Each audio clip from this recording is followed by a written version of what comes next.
Bonjour.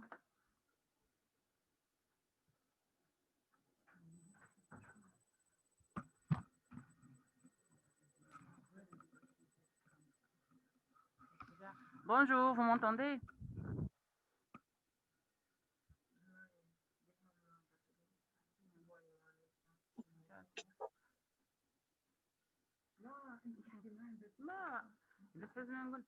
Envoyez-moi un message, s'il vous plaît, si vous m'entendez bien.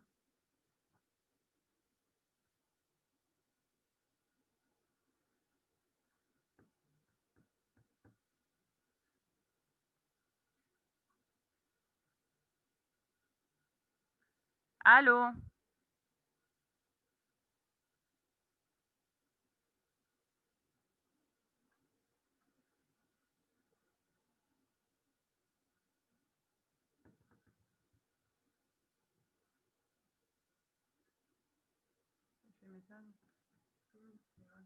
Hmm.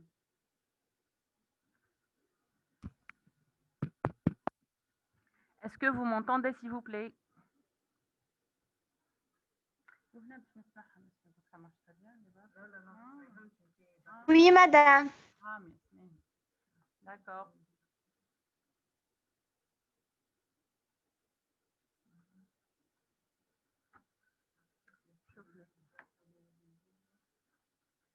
Vous voyez le diapo? Oui. Ah, très bien, d'accord.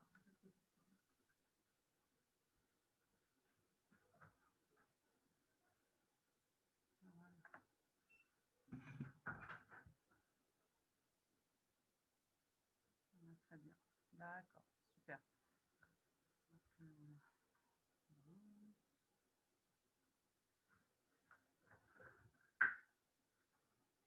Donc, je ne vais pas désactiver le son, s'il vous plaît. Donc, dès qu'il y a un problème, vous me signalez, d'accord? On va essayer de faire tout le cours en 40 minutes. Comme ça, on va éviter les coupures. Alors, d'accord, on vous entend. Super. Donc, aujourd'hui, on enchaîne avec la toxicologie des cosmétiques. Très bien.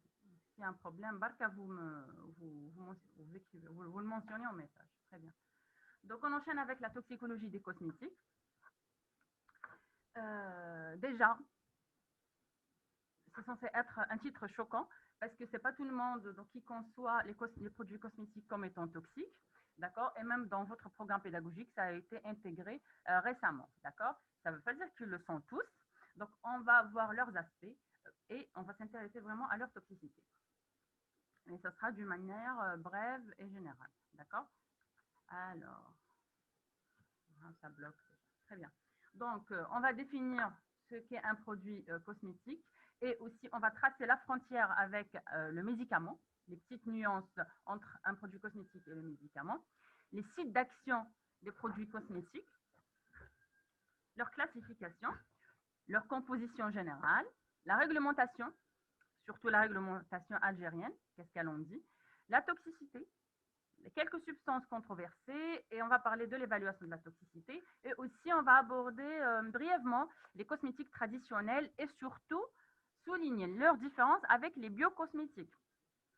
Donc on va définir c'est quoi un cosmétique traditionnel, c'est quoi la différence entre un traditionnel et un biocosmétique et un cosmétique naturel. Donc il y a des petites nuances entre les trois.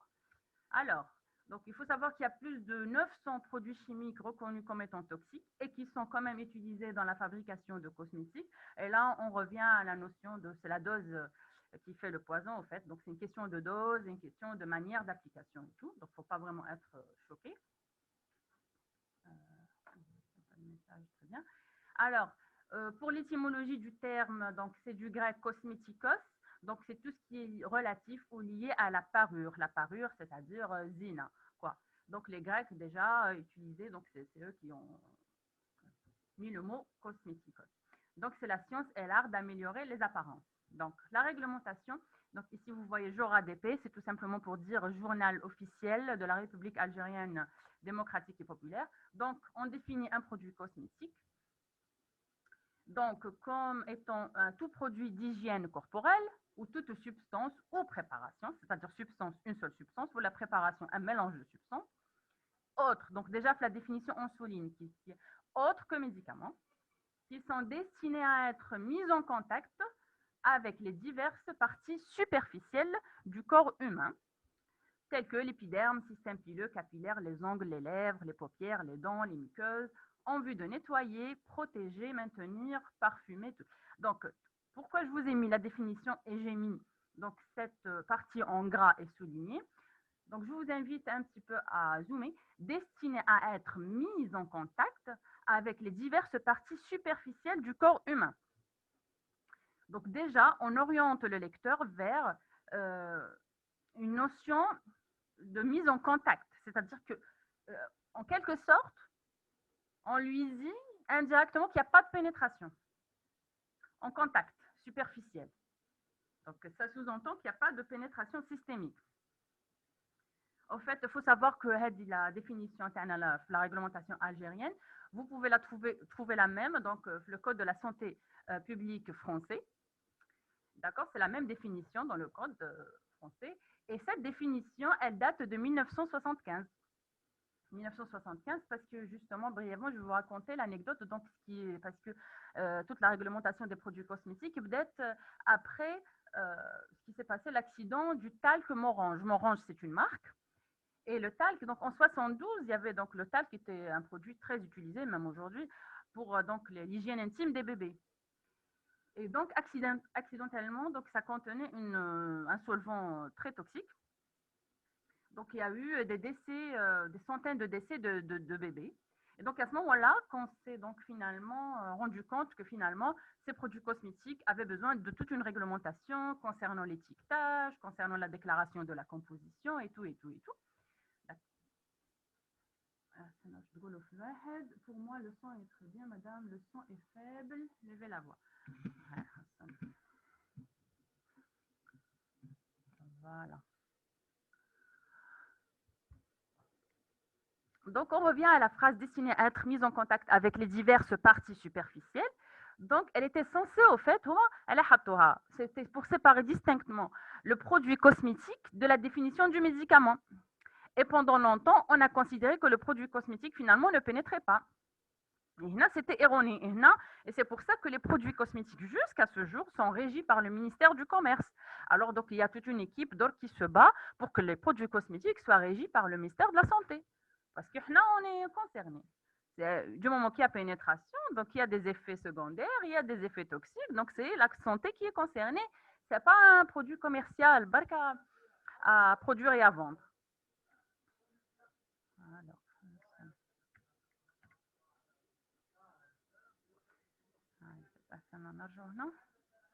Alors, pour la frontière avec les médicaments, la définition du médicament, en fait, donc je ne l'ai pas mise pour faire bref, justement, donc c'est tout produit destiné à une personne malade.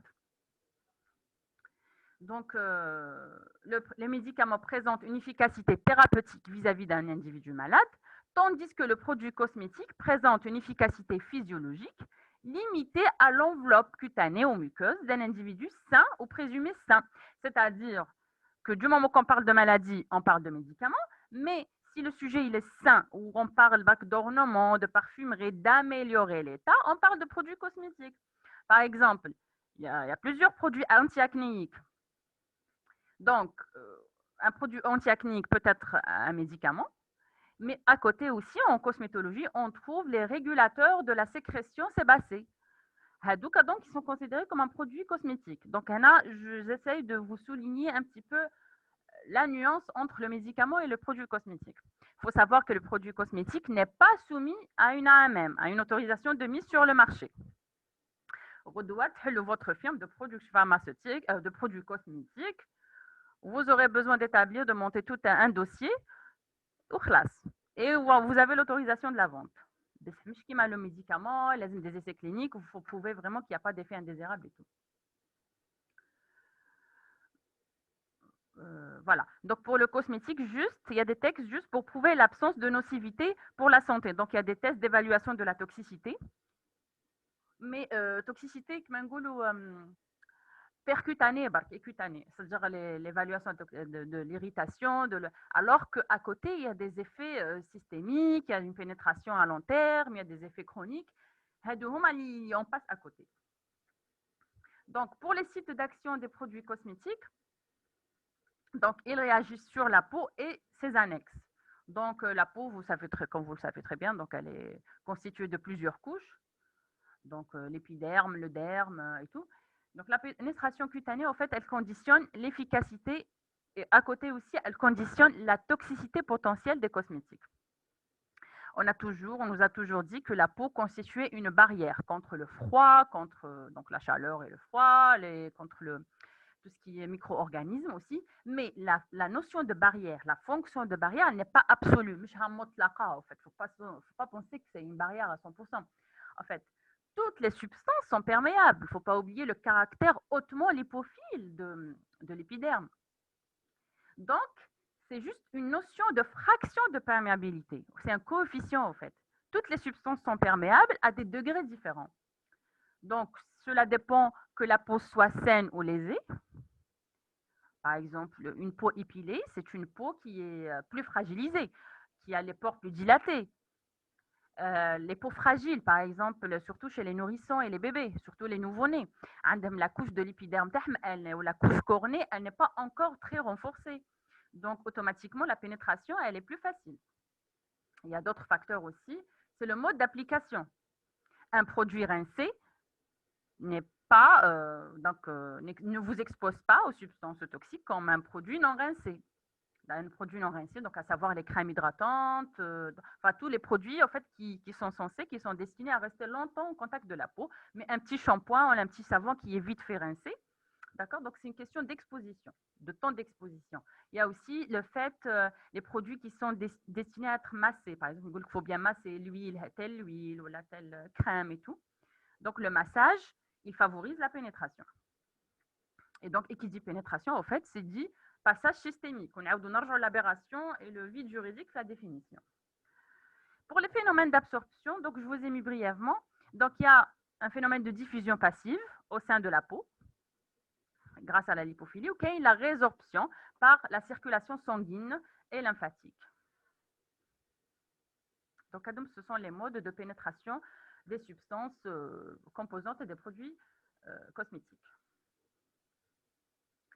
Donc, on a parlé de la peau telle qu'elle, donc proprement dite, mais aussi ce qu'on appelle les annexes cutanées, donc à savoir la glande sudoripare, la glande sébacée, donc se situe au niveau du derme, la couche sous-cutanée. Donc la glande sudoripare, la glande sébacée, les poils et les ongles. On a toujours pensé que les ongles étaient des organes morts, alors que non. Finalement, donc les dernières études, surtout donc les produits les plus concernés par les ongles, ce sont évidemment les vernis à ongles. Donc déjà, toutes les études se sont mis d'accord que donc les vernis à ongles, parmi toutes les centaines de substances qu'ils contiennent, ils contiennent principalement un trio toxique, dont le formaldéhyde, le toluène et le dibutylphtalate. Donc le butyl, il faut savoir que les phtalates, tout ce qui est phtalates, ce sont des substances plastifiantes, ce qui permet à votre vernis à ongles de ne pas craqueler. Donc plus il y a des phtalates, en fait, c'est des matières plastifiantes qui permettent avec l'élasticité. Et d'accord. Le toluène, donc c'est un solvant. Et le formaldéhyde aussi, donc c'est censé être un conservateur. Donc il est incriminé donc en cancérogénèse dans le cancer. Le toluène et donc les phtalates, c'est des perturbateurs endocriniens. Donc pour la classification, donc ce que mentionne la réglementation algérienne, en fait, donc ils ont classé les produits, vraiment une classification très très détaillée, ce qu'on appelle un produit cosmétique. C'est-à-dire qu'il faut toujours revenir à la réglementation. Carrément, les couches ou le produit d'hygiène, aussi même les couches bébés, donc sont considérés comme des produits cosmétiques et ils doivent subir des tests d'évaluation d'irritation cutanée. Voilà. Donc là, je passe parce que juste pour vous montrer la classification. Donc les produits solaires, les déodorants, les crèmes dépilatoires et tout. Donc, là, je vous ai résumé la composition générale d'un produit cosmétique. Donc, ça contient principalement donc, le principe actif, la substance donc, qui est censée au fait hydrater ou nourrir les cheveux ou laver, d'accord? Mais à côté, il y a des excipients qui sont les véhicules du principe actif à travers la peau. Il y a les adjuvants, donc ils améliorent l'action de l'excipient. Parfois, c'est des adjuvants donc, qui aident l'excipient et parfois, c'est des adjuvants de synthèse. Il y a des additifs. Donc, les additifs, au fait, c'est toute substance donc, qui améliore la présentation à base du produit. D'accord? Donc, le colorant, le parfum, la conservation. Donc, ça, c'est le schéma général. Donc, pour la réglementation algérienne, les décrets exécutifs. Donc, pour vous dire qu'il y a toute une réglementation en fait, algérienne concernant les produits cosmétiques, leur importation, leur fabrication et tout. On va la critiquer ensemble. Donc, la réglementation algérienne, qu'est-ce qu'elle contient? Elle contient des listes sous forme d'annexes. La liste Lula, l'annexe Lula, et les comme en fait la classification. Il n'y a pas de message. Hey. Donc, la liste, elle dit ce sont les produits considérés comme produits cosmétiques. Donc, c'est la même liste, les hatital comme la classification. L'annexe 1. On va l'annexe 2. Il y a une liste négative. En fait, ce qui est permis, une liste positive, et ce qui est interdit, on l'appelle liste négative. C'est-à-dire, elle regroupe, selon le décret 2010, hein, et ça n'a pas été modifié, 1371 substances interdites. Mais à côté, vous allez me dire une substance interdite, qui dit interdit, dit contrôle. Sinon, comment savoir qu'une substance interdite existe bel et bien dans un produit cosmétique commercialisé? Il y en a parmi les aberrations et les critiques. Il faut contrôler tout ça. Donc, c'est bien beau d'interdire, mais il faut contrôler. Donc, il y a les molécules thérapeutiques, parce que Goulna, ce n'est pas un médicament, donc il ne faut pas qu'il y ait des molécules thérapeutiques. Donc, à savoir les sulfamides, les anesthésiques locaux, les antibiotiques. Quelles les substances, pardon, molécules thérapeutiques, molécules toxiques. La liste négative aussi, donc il y a les molécules toxiques, les sels d'arsenic, les sels de plomb, les sels de mercure, sont interdits. Et en particulier, un très grand nombre de dérivés de pétrole aussi utilisés uniquement dans l'industrie chimique, mais aussi certains constituants de parfums. En fait, il faut savoir qu'il y a pas mal de dérivés de pétrole. Par exemple, la vaseline, d'accord, la vaseline, c'est un dérivé du pétrole. Ça, il est autorisé. Donc, la liste contient aussi un certain nombre donc, de dérivés de pétrole qui sont interdits. Donc, on a l'annexe 1, donc, qui est classée comme cosmétique, l'annexe 2, ce qui est interdit. L'annexe 3, c'est une liste restrictive. Ce n'est pas une liste négative, restrictive, c'est-à-dire c'est autorisé à certaines conditions. Restrictive. Il faut contrôler, c'est-à-dire il vous fixe les concentrations et les doses à ne pas dépasser. Par exemple, les fluorures dans les dentifrices et tout, et certains constituants des teintures capillaires. Elle dit la liste, elle fixe les limites de concentration et d'utilisation. À ne pas utiliser pour le contour des yeux, par exemple, tout se trouve l'annexe 3. Donc, la réglementation, elle est bien faite, hein, mais est-ce qu'elle est respectée? Est-ce qu'elle est suivie? Non, l'aberration. Et enfin, donc, la liste 4, il y a des listes positives. Par exemple, les colorants autorisés, ils gagnent la liste 4, et les conservateurs autorisés, ils gagnent la liste 5. Donc, c'est bien d'être averti et d'être conscient parce que vous utilisez. Donc, vous pouvez prendre n'importe quel produit cosmétique, le scanner, comparer avec votre réglementation. Ou finalement, en fait, vous faites votre propre contrôle. C'est ça. Donc, c'est tout ce qui concerne la réglementation. Donc, en rouge les manquements, c'est-à-dire que cette réglementation, ce qu'on appelle un vide juridique. Donc, il y a un manque de contrôle, c'est-à-dire la réglementation algérienne n'impose pas, sauf fait la commercialisation d'un nouveau produit cosmétique sur le marché, elle n'impose pas le contrôle de qualité microbiologique.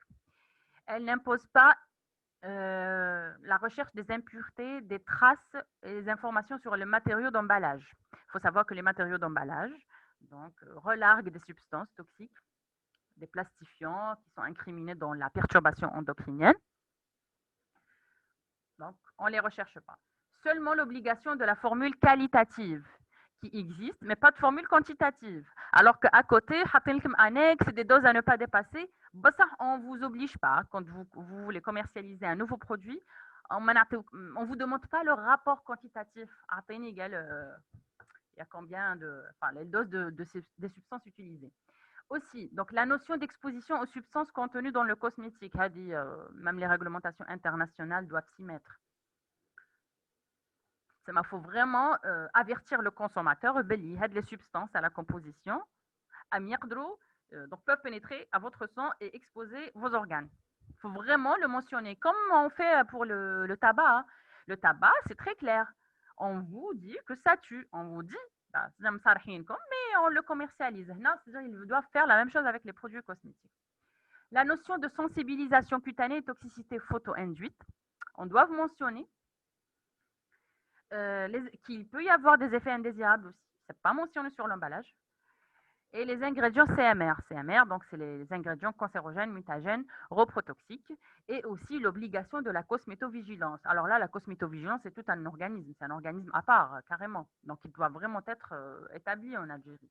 Et c'est l'obligation de déclarer. Qui m'a dit qu'on a toutes les intoxications aiguës, donc l'obligation de la déclaration de toute intoxication.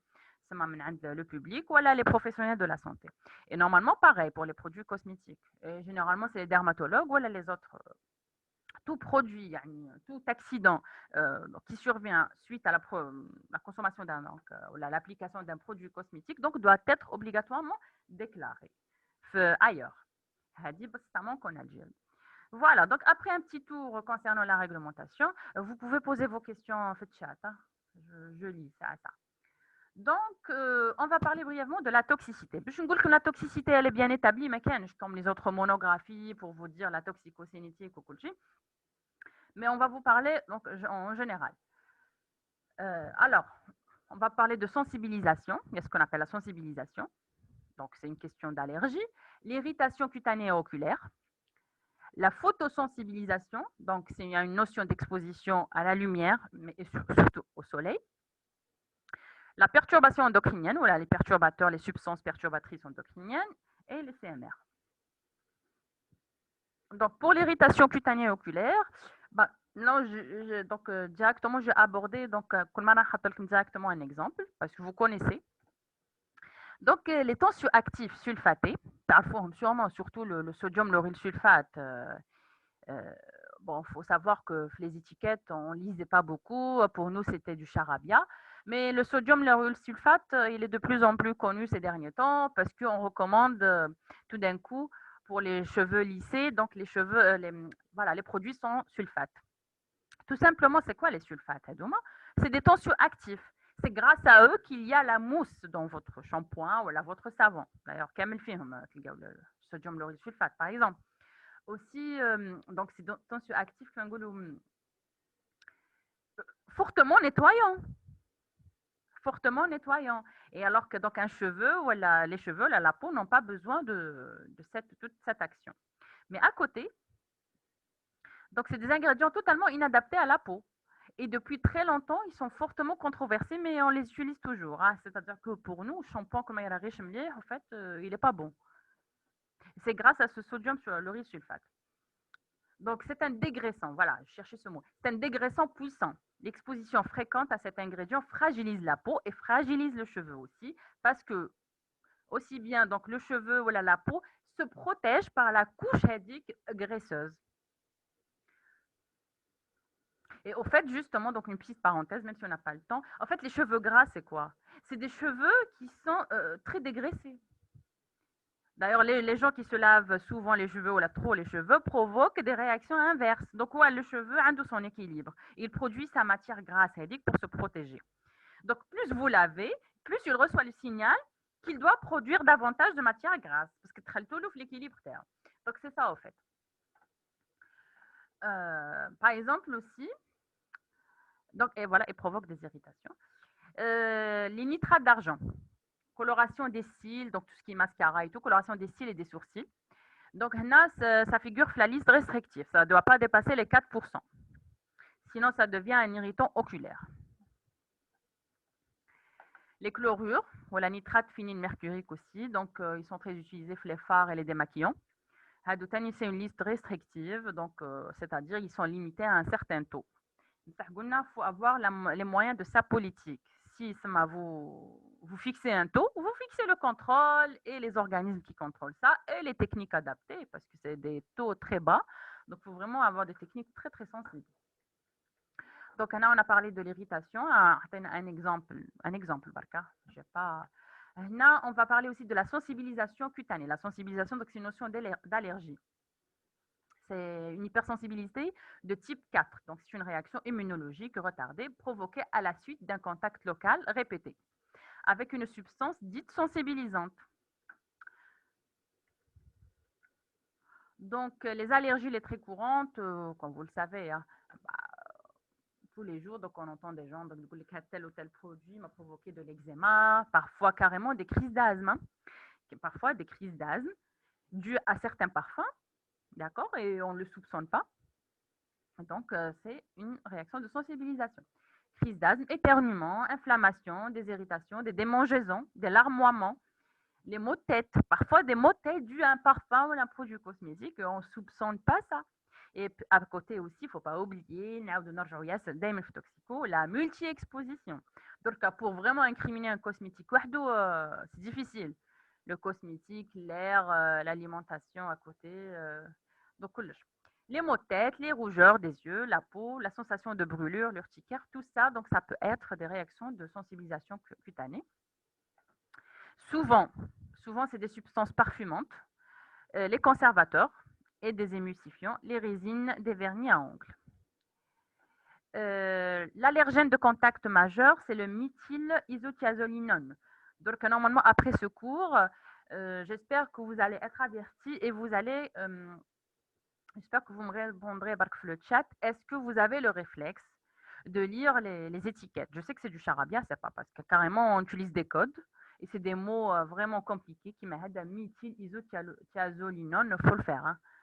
Alors, هذا حكايته واش هو زعما donc هو le premier scandale c'était avec les parabènes, c'était des perturbateurs endocriniens, il n'y a pas de souci, نحاو les parabènes.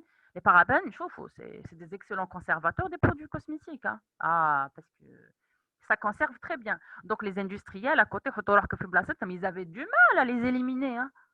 Ils avaient du mal à les éliminer. Le méthylisothiazolinone, le phenoxyéthanol aussi. Donc c'est des substances qui ont des propriétés conservatrices.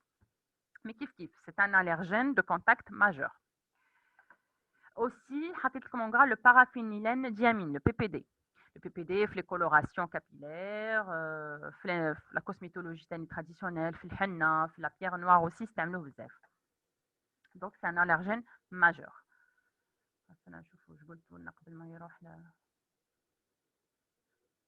Parfois,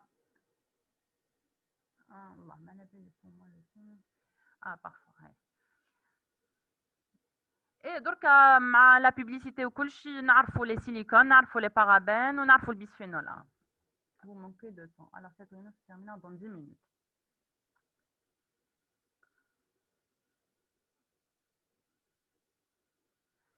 Bon, on va passer à autre chose. Donc, la photosensibilisation, donc c'est toujours des réactions allergiques. Ça, il y a une notion d'exposition au soleil, qui proviennent donc suite à une exposition au soleil. La photochauffe, il y a deux nuances. La phototoxicité, donc correspond à une réaction inflammatoire aiguë ou à la retardée, ça dépend, proche du coup de soleil, le coup de soleil. La photoallergie, donc c'est une réaction immunologique, c'est-à-dire que voilà, c'est le système immunologique qui est impliqué, retardé à méditation cellulaire, donc type 4, comme l'eczéma de contact allergique, mais nécessitant l'énergie photonique pour produire un photoantigène. Donc ce sont des photoantigènes, voilà, c'est des antigènes activés voilà, par la lumière. Généralement, il y a certains produits cosmétiques qui disent ne pas s'exposer au soleil après l'application. Généralement, c'est les crèmes hydratantes. Ou surtout, les huiles essentielles. Donc, tout produit qui contient les huiles essentielles, c'est des photoantigènes. Les huiles essentielles et plus soleil, donc ça vous fait des eczémas et des irritations cutanées. On a pas mal de produits cosmétiques qui le mentionnent. Donc, comme huile essentielle, par exemple, il faut connaître Bon, parfois, c'est mentionné franchement huile essentielle d'eucalyptus, de machin. Ou parfois, ils se mettent qui est le limonène. Le limonène, on l'ignore. Si c'est l'huile essentielle du citron, voilà, des agrumes, vous ne pouvez pas le savoir. Donc, tout produit qui contient le limonène, machin, tout ça, donc c'est des huiles essentielles, donc à éviter l'exposition au soleil tout de suite après. Donc, un petit zoom sur les huiles essentielles. Donc, c'est des parfums naturels qui ont plusieurs rôles bénéfiques, hein, antiseptiques, anti-inflammatoires. Ils sont venus donc remplacer certains ingrédients synthétiques qui sont très largement utilisés dans la biocosméto. بصح عندهم leur toxicité. وهنا كي بدات هذه on parlait بكري d'automédication, donc on parle d'autocosméto. Donc جماعة تخدم في الدار et tout. Alors جماعة faites attention. Donc les huiles essentielles à ne jamais utiliser donc à l'état concentré ou vaut mieux ما تخربشوش فيهم وحدكم. Donc elles peuvent carrément donc non seulement irritantes, phototoxiques mais carrément convulsives. À savoir l'huile essentielle du camphre, تعرفوا le camphre, c'est le camphor. L'huile essentielle d'eucalyptus, l'huile essentielle de la menthe poivrée et du camel, donc ça peut provoquer des convulsions. Elles peuvent être neurotoxiques, l'huile essentielle de la sauge par exemple, photosensibilisante, le limonène. Donc, il faut faire très très attention parce que les gens s'intéressent de plus en plus au naturel, mais il ne faut pas passer à côté. Il faut vraiment les professionnels le faire. Perturbations endocriniennes. Donc, les perturbateurs endocriniens, ce sont toutes substances donc, ayant la capacité de modifier la quantité ou la qualité. Je vais vous le détail parce qu'il y a plusieurs mécanismes. L'essentiel, il y a l'équilibre, c'est les hormones. Les hormones dans l'organisme sont très équilibrées et microdosées. Elles sont très bien. Les perturbateurs endocriniens, d'où leur nom, perturbent. Mais si ça diminue ou augmente, elles perturbent à tous les niveaux. Côté toxicodynamique, cinétique, tout ce que vous voulez, l'essentiel. Et donc, ça peut se répercuter sur plusieurs organes.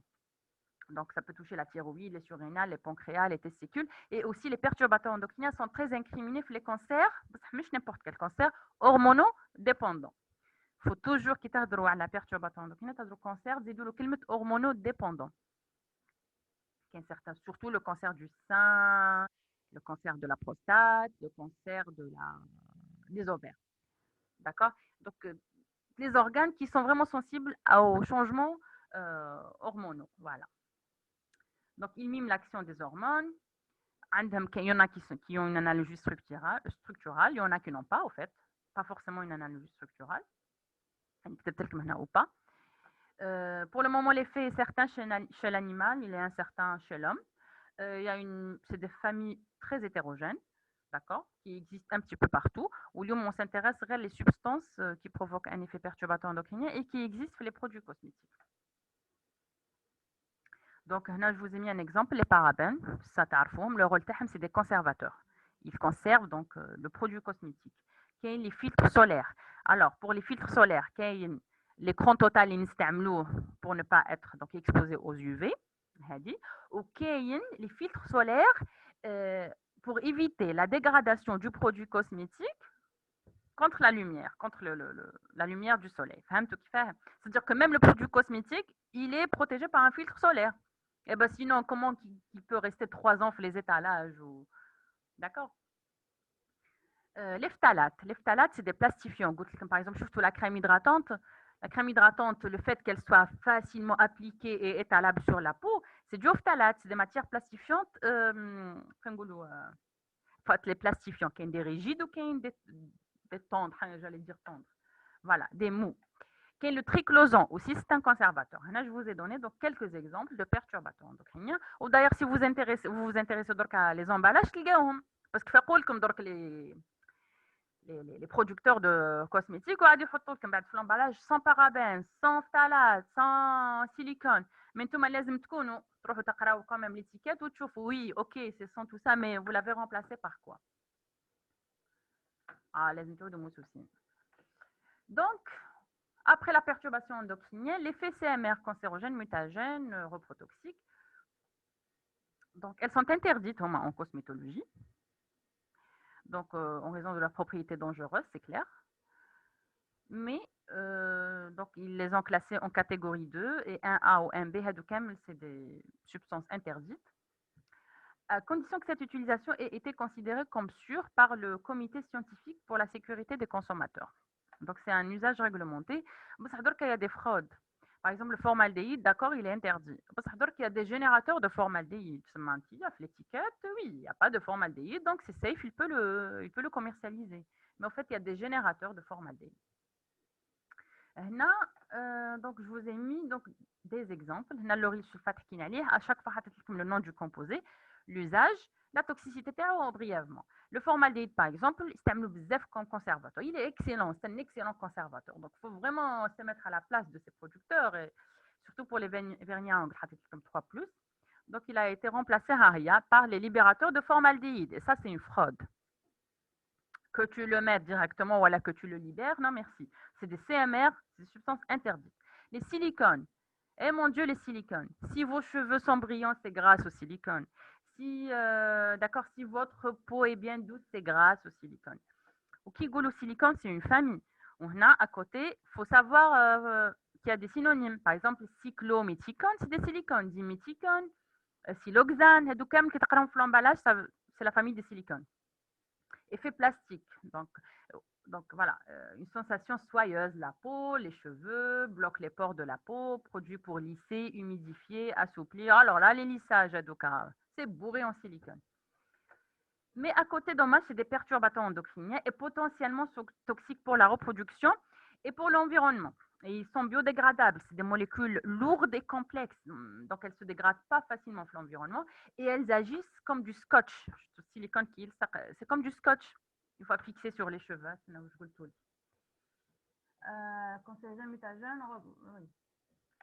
Ah, c'est quoi CMR? CMR, c'est...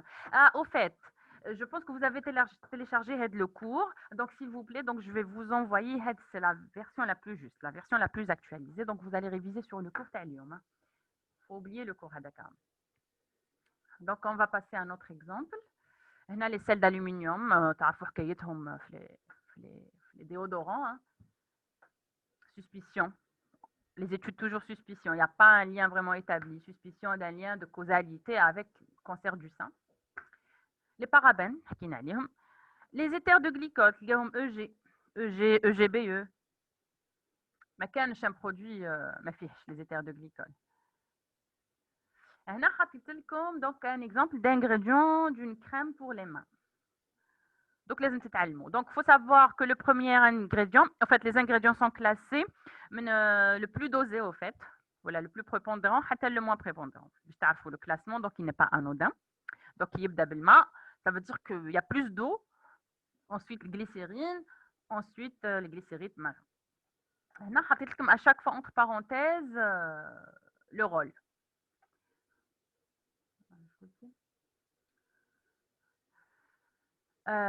Donc, les glycérines, donc c'est un solvant humectant, il est non nocif. Les glycérides, c'est un humidifiant. Diméthicone, c'est bon, tout à fait, c'est des silicones. L'alcool stéarine.